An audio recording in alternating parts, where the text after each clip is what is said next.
भैया के मुर्गे ने उसके मुर्गे में झपट्टा मारा। ये है दीप नारायण सिंह की आलिशान हवेली। काफी रईस मालूम होते हैं। काफी बिहार के बड़े जमींदारों में से एक है और ऊपर से अपना तिजारती कारोबार भी है। आज शहर के सारे रईस यहाँ मौजूद हैं, उन्हें दावत दी जा रही। लेकिन बात क्या है? दीप नारायण सिंह 5-6 महीने से बीमार थे, अब पूरी तरह ठीक हो गए। इसी खुशी में दावत। इसका मतलब जब भी ठीक होते हैं तो क्या पार्टी देते हैं? बिल्कुल ठीक। आइए आइए आइए।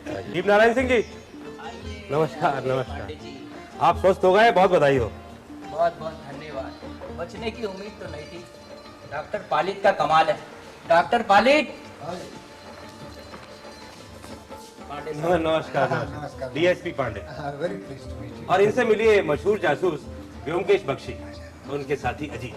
नमस्ते। दीप नारायण सिंह जी आप आराम कीजिए, कमिश्नर साहब आए हुए हैं, मैं उन्हें अपनी शक्ल दिखा के अभी आता हूँ। व्योमकेश जी मैं भी आता हूँ। चलिए।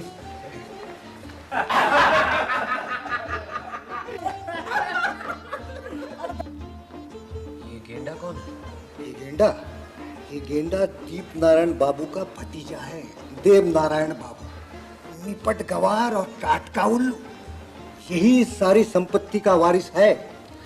और वो जो उसके दोनों तरफ दुबले पतले से है वो कौन? वो उसके यार दोस्त हैं, हाँ में हाँ मिलाने वाले चमचे हैं। वो है बेनी प्रसाद और उस तरफ जो बैठा ना वो लीलाधर बंसी। और वो दूसरी तरफ जो बूढ़ा है वो यहाँ के स्टेट का मैनेजर है, मगर हाँ पहुंचा हुआ धुरंधर है।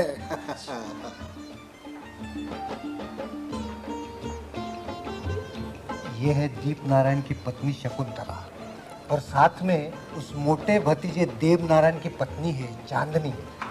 बच्चा भी उसी का ही है। बच्चे को साथ क्यों ले आए? जो नर्स को दिया। मैं अभी पांडे जी, ये शकुंतला देवी और दीप नारायण की शादी कुछ बेमेल सी नहीं है? शकुंतला देवी तो करीब 24-25 की लगती है। दीप नारायण सिंह जी की दूसरी शादी है। दूसरी? और पहली? पहली की गुजरने के बाद की दूसरी शादी। अच्छा। कोई वंश रक्षक तो होना ही चाहिए। दीप नारायण सिंह ने ये शादी शकुंतला पर मोहित होकर की है, सिविल मैरिज। और वैसे भी लड़की इनकी जात की नहीं है। काफी प्रगतिशील मालूम होते हैं। अच्छा मैं चलता हूँ, मुझे रात मरीज के पास भी जाना है और कल सुबह यहाँ के दीप नारायण बाबू का इंजेक्शन भी देना है। इंजेक्शन क्या अब तक चल रहा है? हाँ चल रहा है, हफ्ते में एक बार लीवर एक्सट्रैक्ट दे रहा हूँ। बस 2 इंजेक्शन और बाद में बंद। क्या बात है इंस्पेक्टर, सब खरी तो है? सर एक बहुत बुरी खबर है। मैं आप ही के पास आया हूँ डॉक्टर पालित। आपके डिस्पेंसरी में चोरी हो गई है। अरे क्या हुआ? करीब 9 बजे मैं थाने से घर की तरफ जा रहा था। रास्ते में आपकी डिस्पेंसरी का दरवाजा खुला पाया, ताला भी टूटा हुआ था। अंदर जाकर देखा तो टेबल के सारे ड्रॉवर्स भी खुले थे। लगता है चोर ड्रॉवर्स में से रुपए पैसे चुरा कर भागा है। वैसे मैं कांस्टेबल वहां तैनात करके आया हूँ सीधा आपको बताने के लिए। आप जल्दी जाइए। अच्छा सर, मैं भी चलता हूँ। घर जाकर वर्दी बदल कर वापस आना है।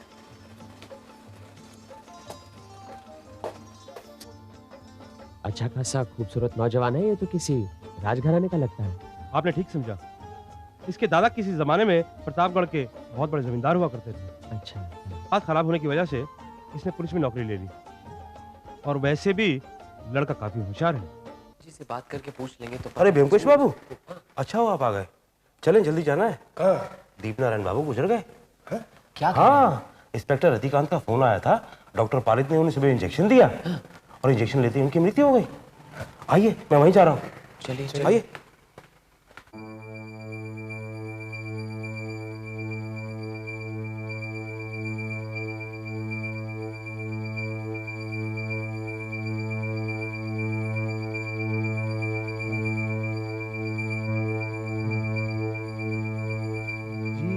पोस्टमार्टम करवाना जरूरी है। और ये शीशी भी रखी है। Yes sir. घर के और लोग कहाँ हैं? सर, बाकी के सब लोग ऊपर हैं। डॉक्टर मिस मन्ना शकुंतला देवी जी के पास है।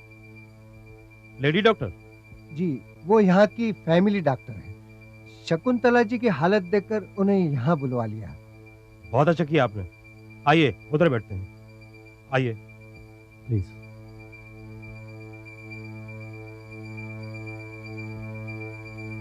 बैठिए। वो क्या है, सुबह करीब मैं 8 बजे यहाँ आया था और मैंने उन्हें लीवर एक्सट्रैक्ट का इंजेक्शन दिया था। इंट्रामस्कुलर इंजेक्शन, कोई खास बात तो थी नहीं।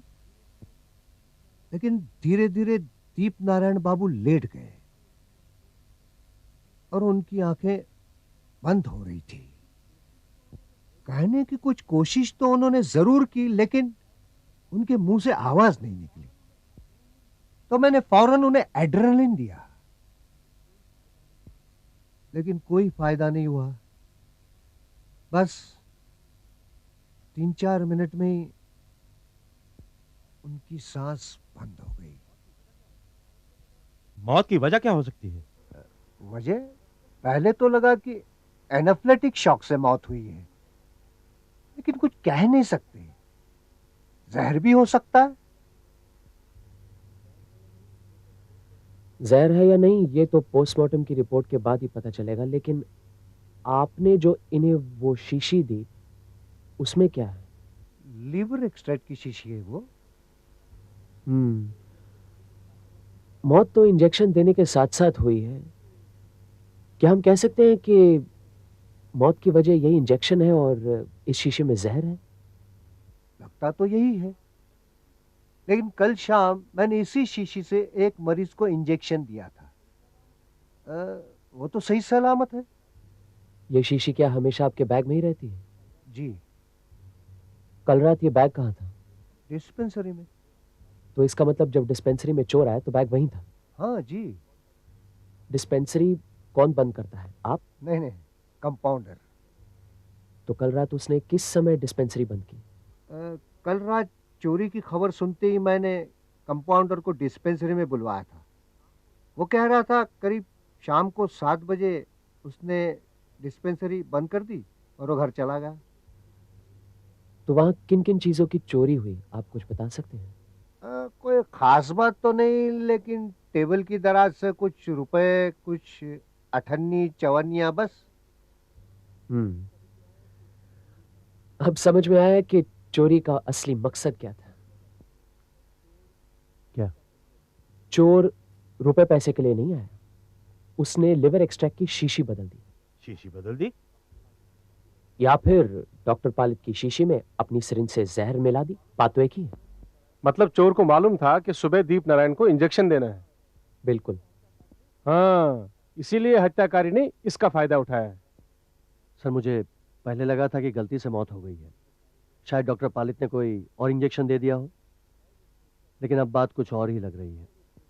सर, मैं इस केस का जिम्मा लेना चाहता हूँ। हाँ हाँ जरूर, ये तुम्हारा ही इलाका है, तुम संभालो इस केस को। पहले लाश को पोस्टमार्टम के लिए भिजवाओ और इस शीशी को लेबोरेटरी में भेजकर जांच करवाओ कि इसमें क्या है। ये जानना बहुत जरूरी है। सर, आप बिल्कुल बेफिक्र रहिए। मैं दीप नारायण बाबू के काफी करीब था। उनका कातिल मुझसे बचकर नहीं जा सकता। सर, आज से ही मैं इस केस के पीछे पड़ जाता हूं। मैं जरा शकुंतला को देख आता हूँ। वैसे डॉक्टर मिस मन्ना वहां पे है। डॉक्टर पालित, एक मिनट। Yes, what? डॉक्टर पालित, मैंने शकुंतला जी का टेस्ट करवाया है। प्रेग्नेंट है। Okay, you can go, I will come. Okay.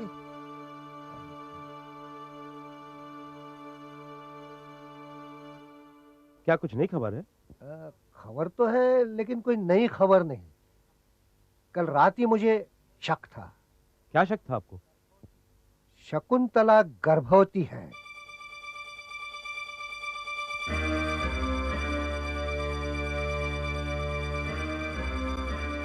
मुझे तो लगता है कि हत्या है, लेकिन जिस शख्स का ये काम है बहुत ही सतर्क और चालाक है। अब सवाल ये उठता है कि दीप नारायण की हत्या से किसी को क्या फायदा? फायदा सिर्फ उस मोटे देवनारायण का हो सकता है। वो कैसे? दीप नारायण बाबू बिना संतान के गुजर गए। जाहिर है पूरी संपत्ति का अकेला वारिस होगा। बिना संतान के ये अभी नहीं कहा जा सकता। शकुंतला देवी के यहाँ लड़का हो गया तो? दीप नारायण को ये मालूम नहीं। शायद नहीं। अच्छा एक बात बताइए, बुरा मत मानिएगा, शकुंतला देवी सुंदर आधुनिक महिला है। पटना में तो जरूर उनके एडमायरर्स, चाहने वाले तो होंगे। हाँ हाँ, है क्यों नहीं। हर रोज महफिल लगती थी, ताश खेलना, चाय, केक पार्टी, यही सब कुछ तो होता था। लेकिन पिछले 5-6 महीने से जब से वो बहुत बीमार थे, महफिलें कुछ कम हो गई थी। लेकिन नर्मदा शंकर का वहाँ आना जाना बराबर लगा हुआ था। नर्मदा शंकर कौन? एक रईस ज्यादा बिगड़ा नवाब। लंबी चौड़ी जमींदारी है, देखने में चुस्त, भीगी चुबड़ी बातें करता है, एक नंबर का लपाड़िया है। हम लोगों की उस पर नजर है। तो शकुंतला देवी का उसके साथ काफी मेलजोल था? हाँ, लेकिन शकुंतला देवी की कोई बदनामी नहीं सुनी हमने। चलो इस नर्मदा शंकर को भी ध्यान में रख लेते हैं।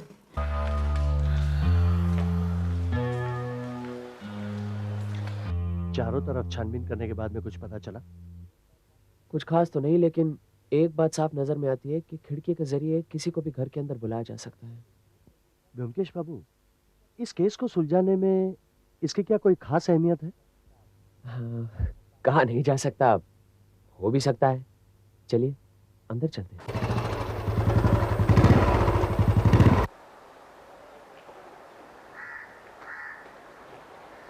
कहिए नर्मदा शंकर जी, यहाँ आने की तकलीफ कैसे की? सुना है दीप नारायण बाबू अचानक गुजर गए। क्या हुआ था उन्हें? माफ कीजिएगा, इसके बारे में हम आपसे कुछ नहीं कहना चाहते। कोई बात नहीं, बेचारी शकुंतला, उस पर क्या गुजर रही होगी। मैं उससे हमदर्दी के 2 शब्द कह के आता हूँ। शकुंतला देवी से फिलहाल कोई नहीं मिल सकता, और ये सब लोकाचार का वक्त नहीं है। इंस्पेक्टर जी, गेट की कांस्टेबल से कह दो हमारी आज्ञा के बिना अंदर कोई नहीं जाएगा। Okay sir. फिर आप ही शकुंतला देवी को हमारी हमदर्दी पहुंचा दीजिए। चलता हूँ।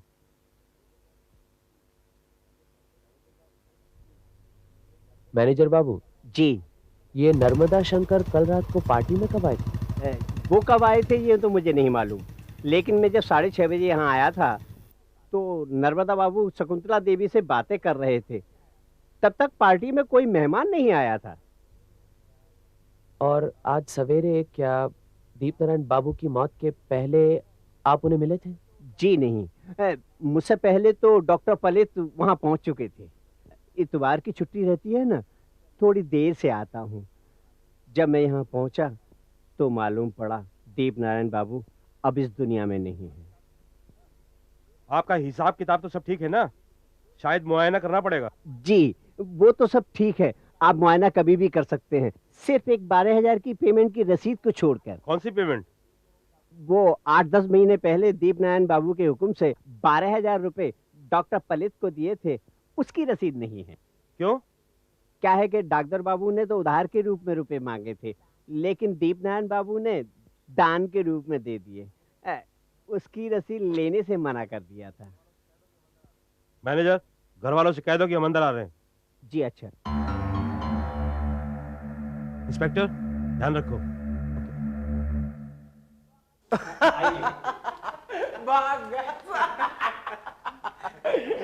हुजूर, ये लोग आपसे मिलने आए हैं। बैठिए ना। नहीं नहीं, हम यहीं ठीक हैं। आपके साथ वो दूसरे सज्जन नहीं है? वो तो अभी अभी झांक कर छुप गए कहीं। अब वो लीलाधर, अरे वो अंदर गया है गुसल खाने में। अच्छा, गुसल खाने से जो लोहे की सीढ़ी नीचे जाती है वहीं से उतर कर घर चले गए? अच्छा एक बात बताइए, आप शराब पीते हैं? जी नहीं, हम भांग लेते हैं। तो फिर ये तकिए के नीचे बोतल क्या है? अरे ये तो ताड़ी है। लीलाधर और बैनी प्रसाद पी रहे थे। अच्छा अच्छा, आपकी दुखित अवस्था में सब पीकर आपका मन बहला रहे थे। कहाँ गया? ठीक है। खैर जाने दीजिए, ये बताइए कि भांग के अलावा और आप किस तरह का नशा करते हैं? अरे कुछ नहीं। कोकेन? नहीं। गांजा? गांजा तो वो गजाधर पीता है। अच्छा अच्छा, आपके तो बहुत से यार दोस्त हैं। हाँ बहुत हैं। तो उनमें से दो चार का नाम तो बताइए। नाम? हाँ क्यों नहीं, वो लीलाधर है, बैनी प्रसाद है और गजाधर सिंह है। गजाधर सिंह कौन? अरे गजाधर सिंह हमारा चौकीदार, भाई भांग पीसने में बहुत उस्ताद है। अच्छा अच्छा, और कौन? और बद्री लाल है जो रोजाना हमारी मालिश करता है। देखा किस रुतबे के यार दोस्त हैं। हाँ। अच्छा, डॉक्टर पालित भी आपका दोस्त है? डॉक्टर पालित? अरे हम उनका तो यहाँ से निकाल देंगे, बिल्कुल नहीं रखेंगे। वही तो हमारे चाचा का खूनी है, बताओ यार। आपके चाचा की मौत के बाद आप ही उनकी सारी संपत्ति के मालिक हैं। अब आप क्या करेंगे? क्या करेंगे? अरे क्या करूंगा? बहने? चलिए, यहाँ से तो और कुछ नहीं मिलने वाला, चलो।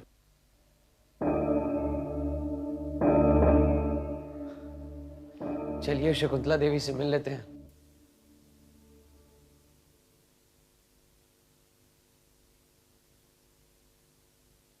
बैठिए। माफ कीजिए, आपको परेशान करने आए हैं। इंसान की जिंदगी में कब कौन सी दुर्घटना होती है ये तो पहले से पता नहीं लगाया जा सकता, लेकिन आपकी पति की मौत के लिए जो भी कोई जिम्मेदार है उसे उचित सजा जरूर मिलेगी, ये मैं दावे के साथ कह सकता हूँ। बस इसी सिलसिले में आपसे दो एक सवाल करने हैं, उम्मीद है आपको कोई इतराज नहीं। जी नहीं। दीप नारायण बाबू की कोई वसीयत है? ये सब मुझे नहीं मालूम। वे अपने धन संपत्ति का जिक्र मुझसे नहीं करते थे। आपकी अपनी कोई जायदाद या धन संपत्ति है? जी नहीं। शादी के बाद उन्होंने मेरे नाम बैंक में 5 लाख रुपए जमा किए हैं। वो रुपए अब कहाँ है? बैंक में ही है। मैंने उन रुपयों को हाथ भी नहीं लगाया। इसका मतलब है कि ये 5 लाख रुपए आपका अपना स्त्री धन है। अच्छा, अगर आपके यहाँ लड़का हुआ तो उसके उत्तराधिकार की आधी संपत्ति भी तो आपकी होगी। अच्छा एक बात बताइए, आप गर्भवती हैं ये बात आपके पति जानते थे? जी जानते थे। आपने उन्हें कब बताया? कल रात। कल रात? आप कितने दिनों से गर्भवती हैं? खैर जाने दीजिए, इसका पता तो डॉक्टर मन्ना से भी लग सकता है।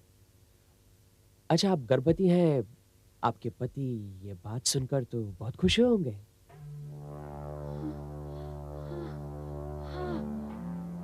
बहुत खुश हुए।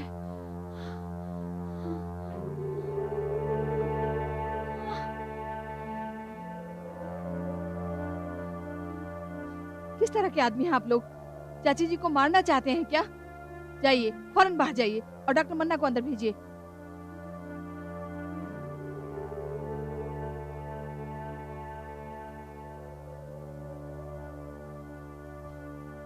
अरे सोमलिया, जल्दी से 1 गिलास पानी लेकर आ। अच्छा, शकुंतला देवी कब से गर्भवती है? कहा 2 महीने हो गए।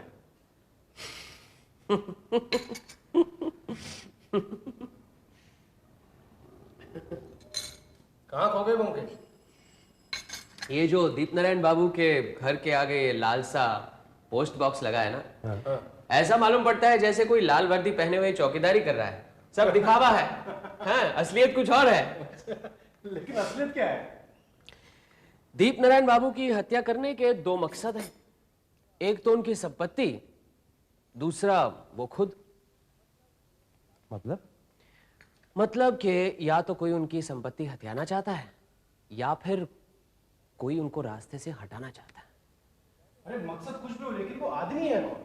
पहले है उसका मोटा भतीजा देवनारायण, है तो वो एक नंबर का नामाकुल, लेकिन ये सब उसका ऊपरी आडंबर भी हो सकता है। मुमकिन है कि उसने अपने ताऊ का खून किसी दूसरे के हाथों करवाया हो। ऐसे हालात में मकसद बनता है संपत्ति पर पूरा अधिकार। लेकिन अब लेते हैं चांदनी को। चांदनी? हाँ, चांदनी। शकुंतला देवी की तरफ उसकी हमदर्दी कुछ स्वाभाविक नहीं लगती, ज्यादती सी लगती है। हो सकता है कि दीपनारायण बाबू की मृत्यु से वो मन ही मन खुश है। दीपनारायण बाबू की मृत्यु के बाद शकुंतला देवी तो मालकिन नहीं ना रहेगी, मालकिन तो चांदनी रहेगी। और अगर उसका पति लल्लू है तो फिर वो उसकी मुट्ठी में रहेगा और चांदनी बनेगी इस विराट संपत्ति की अकेली मालकिन। अब लेते हैं मैनेजर को। डॉक्टर पालित ने कहा था कि पहुंचा हुआ धुरंधर है। दीपनारायण बाबू तो अक्लमंद थे, अपनी जमींदारी पर कड़ी नजर रखते थे, लेकिन उनके गुजर जाने के बाद अगर जमींदारी उनके भतीजे देवनारायण के हाथ लगेगी तो मैनेजर को तो पूरी छूट मिलेगी ना। कहने का मतलब है कि दीपनारायण की हत्या में मैनेजर का भी तो हाथ हो सकता है संपत्ति के लिए। अच्छा, शकुंतला देवी भी तो है। उन्हीं पर तो आ रहा हूं। वैसे तो किसी विवाहिता स्त्री के चरित्र के बारे में आलोचना नहीं करनी चाहिए, लेकिन जहां खून का मामला है वहां हर पहलू पर गौर करना जरूरी होता है। अब ध्यान से सुनो। शकुंतला देवी 2 महीने से गर्भवती है। वहां उनके पति दीपनारायण 2-3 महीने से गंभीर रूप से बीमार थे। डॉक्टर पालित और शहर के अन्य डॉक्टर 24 घंटे उनकी देखभाल कर रहे थे। ऐसी सूरत में किसी पत्नी का बीमार पति से गर्भवती होना क्या संभव है? आज शकुंतला देवी ने बताया कि कल रात उन्होंने अपने पति को अपने गर्भवती होने की खबर दी और यह भी कहा कि यह खबर सुनकर उनके पति बहुत खुश हुए। लेकिन मुझे लगता है यह सच नहीं, सब झूठ है। क्यों? क्योंकि अगर दीपनारायण बाबू खुश होते तो क्या, चलो रात को न सही, कम से कम अगले सवेरे तो डॉक्टर पालित या डॉक्टर मन्ना से ये बात कहते। इतने खुश थे तो क्या कल रात की पार्टी में इस बात का जिक्र नहीं करते? फिर शकुंतला देवी ने गर्भवती होने की बात अपने पति से नहीं कही। अवैध गर्भ की बात कोई अपने पति से नहीं कहता। इसीलिए दीपनारायण को इस कलंक का पता लगने से पहले ही उन्हें रास्ते से हटाना बहुत जरूरी था। अब खून का मकसद यहाँ उनकी संपत्ति नहीं बल्कि दीपनारायण सिंह खुद हैं, जिनकी हत्या से अवैध प्रेम और अवैध गर्भ दोनों का पता न लग सके। लेकिन वो प्रेमी कौन है? भाई, शकुंतला देवी तो आधुनिक विचार की महिला है, इसीलिए उनका प्रेमी भी कोई इस तरह का आदमी होगा। या तो वो नर्मदा शंकर या उनका कोई साथी हो सकता है, या फिर कोई ऐसा शख्स है जो कि खुलेआम उनके घर आता जाता नहीं। सर, इस शीशी की केमिकल एनालिसिस रिपोर्ट आ गई है। इसमें तो कुछ नहीं है। क्या कह रहे हैं? लिवर एक्सट्रैक्ट में जहर नहीं है? नहीं, आप खुद ही देख लीजिए। कमाल है। व्योमकेश बाबू, अब आप क्या कहेंगे? आप बताइए, आपकी क्या राय है? दीप नारायण जी की मौत जहर की वजह से हुई है, उसमें कोई शक नहीं है, क्योंकि पोस्टमार्टम की रिपोर्ट में भी जहर मिला है और इंजेक्शन के अलावा शरीर में जहर घुस ही नहीं सकता। लेकिन जिस शीशी में से इंजेक्शन दिया गया है उसमें जहर नहीं है। उससे हम एक ही नतीजे पर पहुंचते हैं कि डॉक्टर पालित ने जिस शीशी में से इंजेक्शन दिया है वो शीशी हमें नहीं दी, बल्कि दूसरी शीशी हमें दी है। लेकिन क्यों? ऐसा करने से उनको क्या फायदा? सर, सबसे बड़ा फायदा यह है कि हम समझेंगे कि मौत इस इंजेक्शन की वजह से नहीं हुई। आप क्या समझते हैं? डॉक्टर पालित ही खूनी है? वैसे दीप नारायण जी की मौत से उन्हें कोई निजी फायदा नहीं था, मगर जिन्हें फायदा है वो उन्हें पैसे खिलाकर काम निकलवा सकता है। शायद 1 लाख या 2 लाख रुपए दिए हों डॉक्टर पालित को। रुपए कौन खिला सकता है? आप कुछ रोशनी डाल सकते हैं? उनका भतीजा देवनारायण, उनके अलावा कौन हो सकता है? कोई सबूत है? क्या रहने दीजिए, इस रिपोर्ट को आप फाइल करवा दीजिए। मुझे लगता है हम जाकर डॉक्टर पालित से मिलाते हैं। क्यों पांडे जी? हाँ, क्यों नहीं, चलिए। चल। अरे आइए आइए आइए, मैं आप ही के पास आ रहा था। देखो मेरे कपड़े भी नहीं बदले। कहिए, क्या बात, हमारे पास क्यों आ रहे थे आप? क्या है पांडे जी, मन थोड़ा सा बेचैन हो रहा। अरे आप लोग बैठिए ना, बैठिए। सोचा कि डिस्पेंसरी बंद करने के बाद चलूं, अगर कोई खास खबर हो तो। खास खबर तो हम भी ढूंढ रहे थे, बस कोई ठोस सुराग नहीं मिल रहा। खैर हम यहाँ इसलिए आए हैं कि एक दो बातों की पुष्टिकरण कर लें। अच्छा, डॉक्टर आपसे एक दो निजी सवाल करने हैं, आप बुरा मत मानिएगा। पूछिए। आपने दीप नारायण सिंह से 12,000 रुपए उधार लिए थे।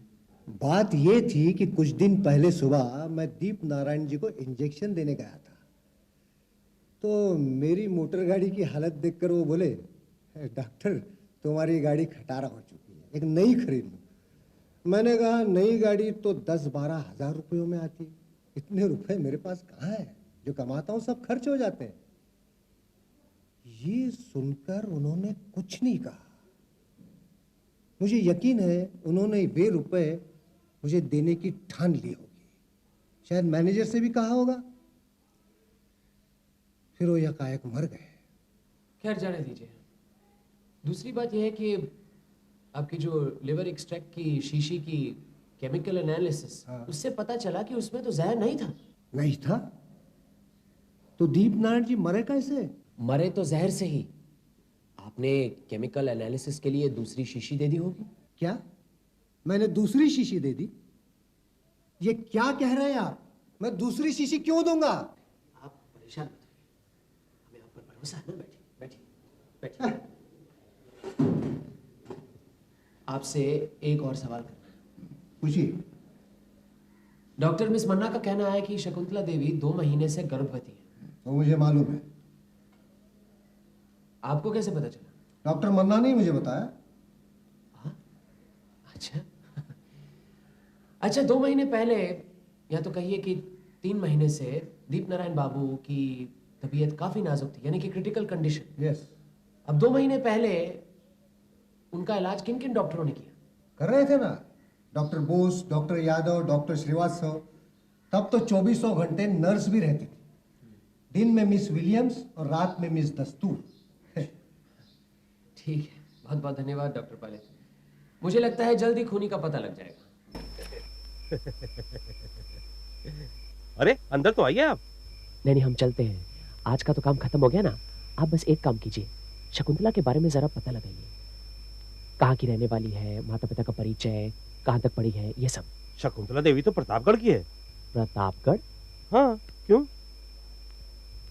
अच्छा प्रतापगढ़, अब आई बात मेरी समझ में। शायद ग्रेजुएट है, बाप का छोटा मोटा कारोबार है, बाकी की सब बातें मैं आपको कल शाम तक बता देता हूँ। आप एक काम कीजिए, मुझे कल दोपहर तक बता दीजिए, बाप का नाम, प्रतापगढ़ में ठिकाना, जो भी कुछ हो। मैं 1-2 दिनों के लिए प्रतापगढ़ जा रहा हूँ, लेकिन ये बात किसी से कहिएगा मत, अजीत यहीं पर रहेगा। मैनेजर बाबू, इस पोस्ट बॉक्स में आप कितनी चिट्ठियां डालते हैं? करीब 10-15 चिट्ठियाँ। और ये पोस्ट बॉक्स यहाँ कब से? पिछले 3-4 साल से तो है।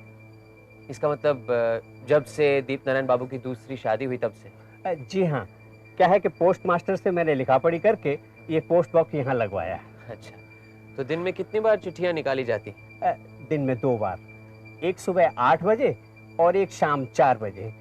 लेकिन ये सब बात आप पूछ क्यों रहे हैं? अच्छा, आपकी डॉक्टर पालित के साथ उस 12,000 रुपए के बारे में बात हुई? वो कह रहे हैं कि मुझे पैसा मिला ही नहीं।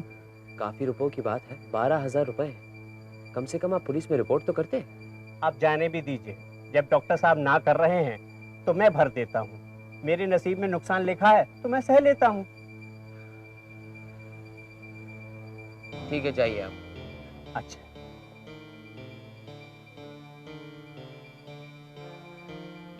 प्रतापगढ़ जाकर बहुत फायदा हुआ है। काफी कुछ पता लगा लिया है मैंने। मैं जरा जाकर शकुंतला देवी से अकेले में बात करना चाहता हूँ। अगर रतिकांत आए तो उसे यहाँ रोक कर रखना है। मैं अभी आता हूँ, बाद में बताऊंगा।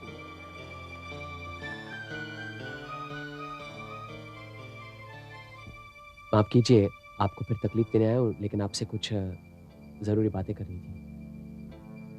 क्यों? पुलिस ने तो पहले ही पहरा बिठा रखा है, मुझे भी यहाँ आने नहीं देते। वो तो मैं जबरदस्ती यहाँ चली आती हूँ। हमने क्या गुनाह किया है?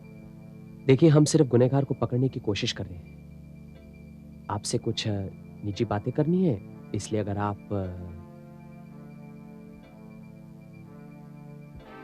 मेहरबानी करके आप दरवाजे की आड़ से सुनने की कोशिश मत कीजिएगा।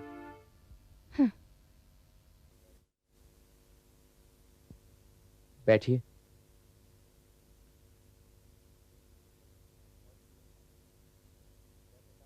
अब ध्यान से मेरी बातें सुनिए। मैं प्रतापगढ़ गया था। वहां आपके बारे में आपके परिवार वालों से, आपके जान पहचान वालों से बातचीत हुई। आप इलाहाबाद में पढ़ती थी, वहां भी गया था। आपके सहछात्रों से भी बातचीत हुई। आपका प्रेमी कौन है मुझे मालूम। क्या कह रहे हैं आप? शांत रहिए। आपके पेट में आपके प्रेमी का बच्चा है, आपके पति का नहीं। यह बात मैं साबित कर सकता हूं। और आपके प्रेमी ने दीप नारायण बाबू का खून किया है, यह भी मैं साबित कर सकता हूं। आपको मालूम होना चाहिए कि मैं पुलिस का आदमी नहीं हूं। आपके पास जो 5 लाख रुपए है ना, उसमें से आधा यानी कि 2.5 लाख रुपए अगर आप मुझे दे दें तो मैं अपना मुंह बंद रखूंगा। अब बस मेरे नाम एक चिट्ठी बाहर के अहाते में जो पोस्ट बॉक्स है ना, उसमें डाल दीजिए। उसमें सिर्फ इतना लिखिए, हाँ, रात को 10 बजे के बाद पैरा हट जाएगा। बस आप जाकर चिट्ठी डाल देना, कोई नहीं देखेगा। ये रहा लिफाफा, इस पर मैंने अपना पता लिख दिया है। लोकल चिट्ठी है, कल दोपहर तक मुझे मिल जानी चाहिए। अगर कल तक मुझे चिट्ठी नहीं मिली तो मैं सारे सबूत जाकर पुलिस कमिश्नर को दे दूंगा। बस यही कहने आया था।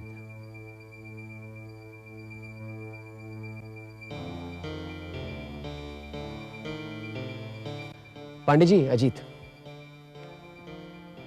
आप 2 काम कीजिए। पहले तो नर्मदा शंकर पर निगरानी रखिए, कहीं वो भाग न जाए। और दूसरा ये कि शकुंतला देवी पर कड़ी नजर रखना। हमेशा उसके साथ कोई ना कोई जरूर होना चाहिए। हाँ, मुझे लगता है वो कहीं खुदकुशी न कर ले। क्यों? भाई अभी अभी उससे मिलकर आ रहा हूं। बड़ी हुज्जत और क्रॉस एग्जामिनेशन के बाद उसने हथियार डाल दिए। अपने पति के हत्यारे का नाम जानती है वो। हत्यारा उसका गुप्त प्रेमी है। कौन है वो? यहीं पर तो बात अड़ गई, नाम नहीं बता रही। कहती है चाहे तो आप मुझे गिरफ्तार कर लीजिए, सजा दे दीजिए। मगर वो नाम क्यों नहीं बता रही? भाई महिला है, शर्म के मारे, संकोच के मारे, या फिर कलंक का डर भी तो है, इसलिए नाम नहीं बता रही। एक बार मैं जाकर कोशिश करूं, शायद मुझे बता दे। नहीं नहीं, अभी इसकी जरूरत नहीं है। काफी कोशिशों के बाद वो राजी हुई है कि हत्यारे का नाम चिट्ठी में लिखकर पांडे जी को बता देंगे। अब तय ये हुआ है कि रात को हम 10 बजे के बाद पहरा उठवा देंगे। डॉक्टर मन्ना जो कि हमेशा उनके साथ रहती है, आज 10 और 11 के बीच में अपने घर चली जाएंगी। शकुंतला देवी आकर चिट्ठी इस पोस्ट बॉक्स में डाल देंगी। लोकल चिट्ठी है पांडे जी, आपको कल 12 बजे तक मिल जानी चाहिए। इसका मतलब आपकी राय में डॉक्टर पालित अपराधी नहीं है? डॉक्टर पालित भी हो सकता है, लेकिन इसके बारे में अभी कुछ कहा नहीं जा सकता। नर्मदा शंकर भी हो सकता है, इसीलिए तो उस पर निगरानी रखनी बहुत जरूरी है। अजीत, क्या टाइम हुआ है? 4:30। 4:30, ज्यादा समय नहीं है। चलो तब तक कुछ खा पी लेते हैं। रतिकांत, तुम मेरे साथ हो। लगता है आज शमा परवाने का खेल खत्म हो जाएगा।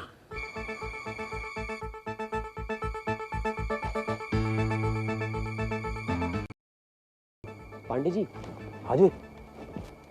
सिपाही कितने हैं? 2। इंस्पेक्टर रतिकांत नहीं आ पाया। कोई बात नहीं, 2 ही काफी है। हाँ, हम जाकर उन पेड़ों या मुंडेरों पर छुप जाएंगे। ठीक है। अजीत, तुम एक काम करो, तुम उस पेड़ पर जाकर छुप जाओ। हाँ, जाओ। सुनो, सिगरेट मत पीना, और जब तक ये सीटी न बजाएं वहीं अटके रहना, समझे? जाओ। पांडे जी, मुझे लगता है हम इन मुंडेरों के ऊपर छुप जाते हैं। आप उन सिपाहियों को उधर भेज दीजिए। हाँ ठीक है गणेश, तुम दोनों उन 2 पेड़ों पर चढ़ जाओ। पांडे जी, टॉर्च लीजिए। चलिए।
हाँ जी, शुरू कीजिए।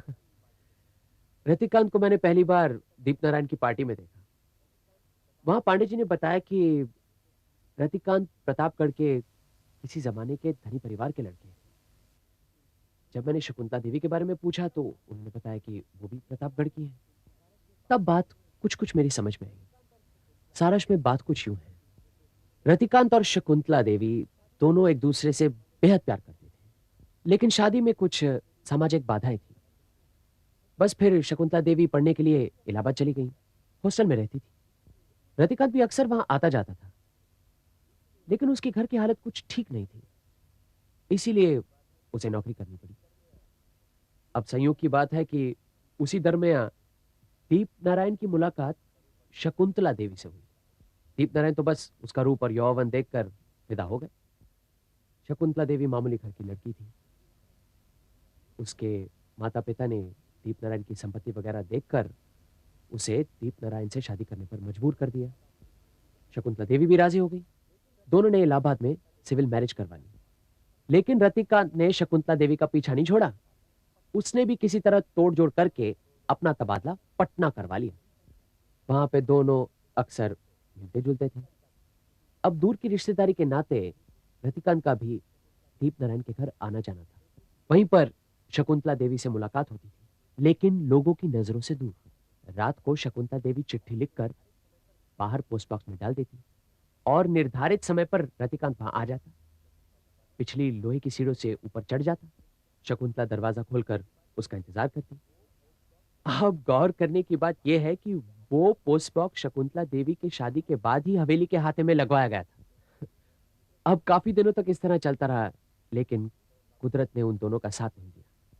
जब दीपनारायण बाबू कुछ दिनों के लिए बीमार पड़े तो शकुंतला देवी को पता चला कि वो गर्भवती है। अब क्या किया जाए? इसीलिए दीपनारायण बाबू को रास्ते से हटाना बहुत जरूरी था, क्योंकि उनकी मान मर्यादा इज्जत का सवाल था ना। फिर रतिकांत ने दीपनारायण को रास्ते से हटाने का प्लान बनाया। अब उसे पता था कि रोज सवेरे डॉक्टर पालित दीपनारायण बाबू को देखने आता है, और जहर भी हासिल करना उसके लिए तो मामूली सी बात थी। असल में डॉक्टर पालित की डिस्पेंसरी का ताला रतिकांत नहीं तोड़ा था, और फिर उसने जहर लेकर उस लिवर एक्सट्रैक्ट की शीशी में मिला दी।